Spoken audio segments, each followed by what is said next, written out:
আজকের ভিডিওটা বিছানায় শুয়ে থেকেই স্টার্ট করলাম। তো হ্যালো বন্ধুরা, কেমন আছো তোমরা সবাই? আশা করি ভালো আছো। আমিও বেশ ভালো আছি। রিয়া লাইফস্টাইল অ্যান্ড ব্লগে আরও একবার স্বাগত জানাই তোমাদের। আমার ডেলিভারির ডেট তো প্রায় কাছাকাছি চলেই এসেছে, আর মাত্র কয়েকটা দিনের অপেক্ষা। আর এখন জানো তো, আমার রাতে একদমই ঘুম আসে না। ঘুম আসে না বলাটাও ভুল, ঘুম আসে কিন্তু আমি শুয়ে থাকতে পারি না। প্রচণ্ড পায়ে ব্যথা করে এবং পেটেও ব্যথা করে। তো এর জন্য শুয়ে থাকতেই পারি না। তো কতক্ষণ পর উঠে বসি, আবার ঘুমাই, এরকমভাবেই সারা রাত কাটাই।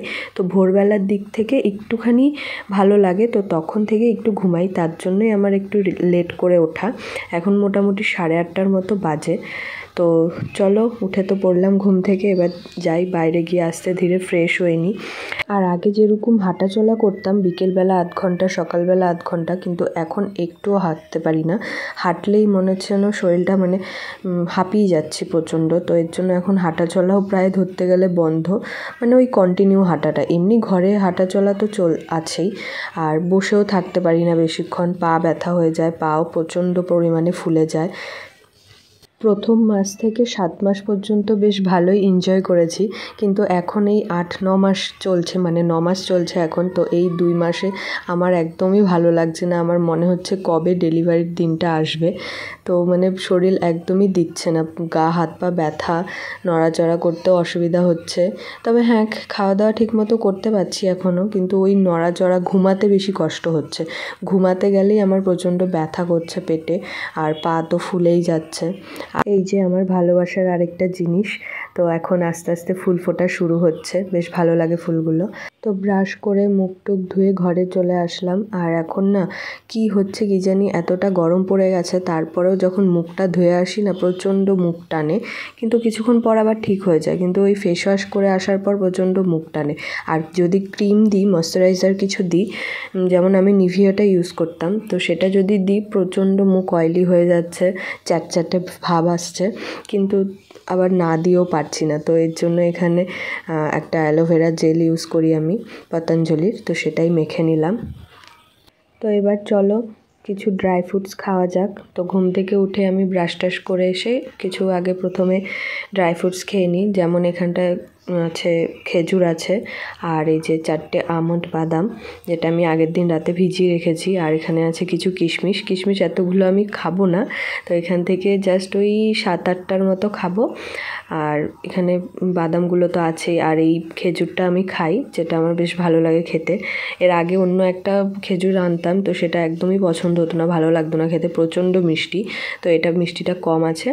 আর এদিকে মা ভাত রান্না বসিয়ে দিয়েছে, তাহলে ভাবো কতটা দেরি হয়ে গেছে, 9টার মতো বেজে গেছে।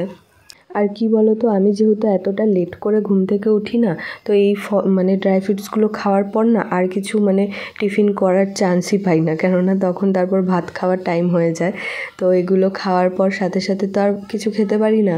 তো কিছুক্ষণ টাইম নিয়ে আধ ঘন্টা কি 1 ঘন্টা পর তারপরে আমি ভাতটা খাই। আর এখন এতটা পরিমাণে গরম পড়েছে, আমি তো ভাবছি যে আসবে, তো সে কিভাবে থাকবে, আমার বেবিটা কিভাবে থাকবে এত গরমের মধ্যে। প্রচণ্ড গরম পড়েছে। আর আমাদের বাড়িতে তো শীতকালে একটু রোদও আসে না, পুরো ছাওয়া থাকে। আর গরমকালে পুরো একদম সূর্য ওঠা থেকে অস্ত যাওয়া পর্যন্ত একদম পুরো রোদে রোদ। হ্যাঁ, তো এর জন্যই ভাবছি যে কিভাবে রাখবো জানি না, তবুও। আর তার উপরে আমার এই বাপের বাড়িতে তো তাও একটু ঘরে ঠান্ডা আছে, হ্যাঁ, ঘুমানোর মতো, সহ্য করার মতো, ঠিক। কিন্তু আমার যে শ্বশুর বাড়িতে আমাদের যে ঘরটা, যে ঘরে আমরা থাকি, সেই ঘরে প্রচণ্ড গরম। সেই ঘরেও একই অবস্থা প্রায়, সূর্য ওঠা থেকে সূর্য অস্ত যাওয়া পর্যন্ত একদম রোদটা থাকে। আর এত পরিমাণে ঘরটা গরম হয়ে যায়, ঘরে থাকাই যায় না। তো আমরাই থাকতে পারি না, গায়ে র্যাশ উঠে যায় গরমের জন্য। তো কিভাবে যে পুচকুটাকে রাখবো বুঝতেও পারছি না। তো গরমটা সবেমাত্র শুরু হলো, তো 2-3 মাস তো আমি এখানেই আছি ঠিকঠাক, এখানটাই থাকবো ডেলিভারির পরেও। তো তারপরে তো আমাকে ওই বাড়িতে যেতেই হবে। আর ওই বাড়িতে গেলে ওই আমার ঘরটা প্রচণ্ড গরম, বলে বোঝাবার মতো নয়। তো সেটা নিয়ে একটুখানি টেনশানে আছি। তো মাঝে মাঝে ভাবি যে কতটা বড় হয়ে গেছি, বিয়ে করলাম, সংসার করছি, তো এখন আবার একটা বেবিও আসতে চলেছে, তো তাকে মানুষ করা। আর এই বেবি আসার ব্যাপারটা তো মাঝে সাঝে স্বপ্নের মতো মনে হয়, মানে ভাবতেই পারি না যে আমাদের একটা বেবি আসতে চলেছে। তো সেটা ভাবলেই মাঝে মানে মনটা জানি কেমন করে যে না একটা বাচ্চা হবে আমাদের, সেই বাচ্চাটাকে আমরা মানুষ করব, আমাদের সাথে থাকবে। এখনও মানে নিজের ভেতর থেকেই বাচ্চা ভাবটা এখনও যায়নি, তো আমি আবার একটা বাচ্চা মানুষ করব। তো সেটা ভেবেই বেশ আনন্দও লাগে, আবার একটুখানি নার্ভাসও লাগে যে কীভাবে রাখবো তাকে।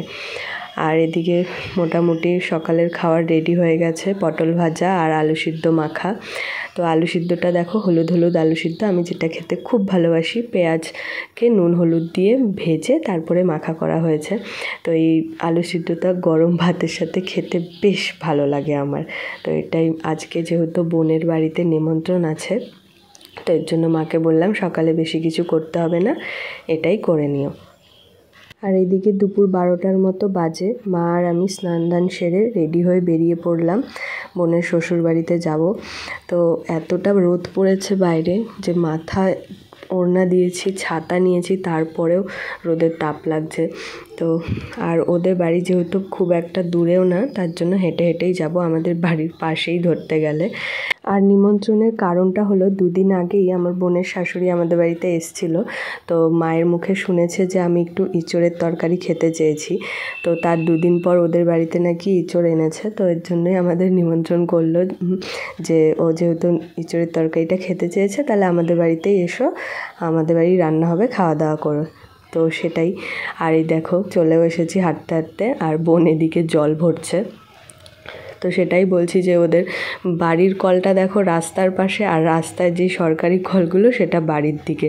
তো সেটা নিয়ে হাসাহাসি করছিলাম। আর আমি না যেখানেই যাই খাওয়া দাওয়ার মানে ভিডিও করতেই ভুলে যাই, তো খাওয়া দাওয়ার ভিডিওটা নিতেই ভুলে গেছি। তো এখন খাওয়া দাওয়া করে বেশ গল্প স্বল্প আড্ডা ফাড্ডা মেরে এই বিকেলবেলা বেরিয়ে যাব। তখন আমি বলছি যা, ভিডিও করতেই ভুলে গেছি, তো এই লাস্টটুকুনি তুই ভিডিও করে দে। আরও কিছুক্ষণ বসতাম, যেহেতু আজকে শনিবার, মানে সেদিন শনিবার ছিল, তার জন্য মা বলল সন্ধ্যের আগে আগেই বাড়ি যাই। তো বিকেল 5টার মতো বাজে, তার জন্য আমিও বেরিয়ে পড়লাম। আমার বরমশাইকেও নিমন্ত্রণ করেছে, তো ও এসেছিল। তো মানে আমাদের বাড়ির সবাইকেই নিমন্ত্রণ করেছে। তো ভিডিওটা আর বেশি করিনি, এখানেই শেষ করলাম। তো চলো টাটা।